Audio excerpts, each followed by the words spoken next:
Any idea that is held in the mind, emphasized, feared, or reverenced begins at once to clothe itself in the most convenient and appropriate physical form that is available. I just happened to come across, I don't know, these books just keep being presented to me at the exact right time. But I came across this book called The Master Key to Riches by Napoleon Hill. I'm sure you have read Think or Grow Rich. This is more of an extension to that. This book is more attuned to, I believe, the spiritual side of wealth. And really, I believe the whole premise of the book is to get rich, to become wealthy, while being spiritual, while staying true to yourself. Because we're done selling our soul for a job, for a career that is sucking the absolute shit out of us. We're done. And Napoleon Hill basically describes how you can manifest a wealthy life faster. And what I love about this book too is he mentions money as a source of wealth, but that is not the only source of wealth. He mentions happiness, fulfillment, good relationships, good health. That is like the first thing he talked about in the book. Taking money off the pedestal. Yes, he says, you will make money. But we got to stop being so attached to only that form of wealth. But anyway, he says the main key is to, and this is probably the most difficult part, to narrow in on an intention or a definiteness of purpose. To speed up manifestation, and I'm reading from my notes here, I'm reading his quotes, transfer the thought from conscious to subconscious by stepping up or speeding up the vibrations of thought through faith, a burning desire, or any other high intensity emotion. Another quote from the book, any dominating idea, plan, or purpose held in the mind through repetition of thought and a burning desire for its realization is taken over by the subconscious section of the mind and acted upon, and is thus carried through to its logical climax by whatever natural means may be available. And we'll talk about finding your purpose later. So the key here is thoughts backed by faith. Thoughts backed by an assuredness, a confidence that it will happen. Sink down to our subconscious faster. They have an impact on our identity, our beliefs, and they impact how we see the world. And he says this is how miracles happen. When you hand that clearly defined intention, aim, purpose, or desire over to the subconscious with faith, he says infinite intelligence will hand you a logical solution. Hunches will be presented to you days, months, or even weeks after you instill that thought. And your problems will be solved and your desires will be fulfilled with much less effort, but you do have to take consistent action and you have to be open to and observant of all possibilities for the fulfillment of your goal or your desire.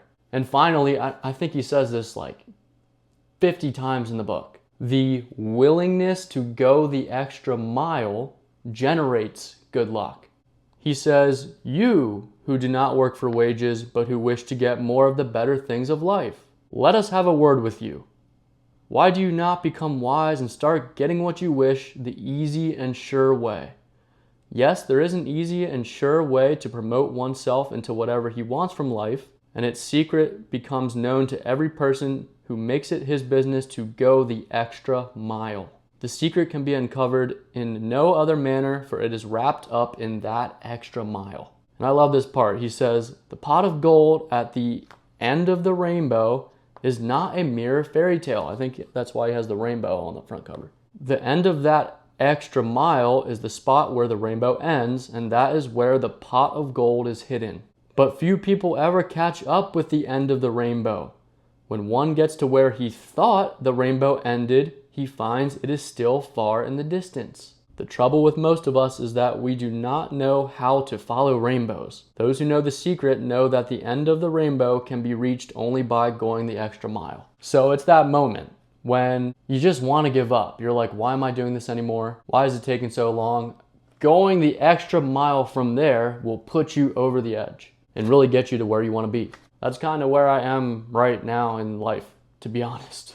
But getting back to the purpose, he says that definiteness of purpose should occupy the mind so much that one has no time or space in the mind for thoughts of failure. But now, how the hell do you find your purpose? You could do 20 things in life, and sometimes I bounce back and forth like every other hour. Napoleon Hill says, you gotta decide which service you would like to render to humanity. That's it. How are you gonna help? What are you going to provide? And you gotta be more focused on providing that and giving and helping people than on what you're going to receive for it. Because I think we get it backwards. We focus on what we're gonna receive first. How much are we gonna get paid for it?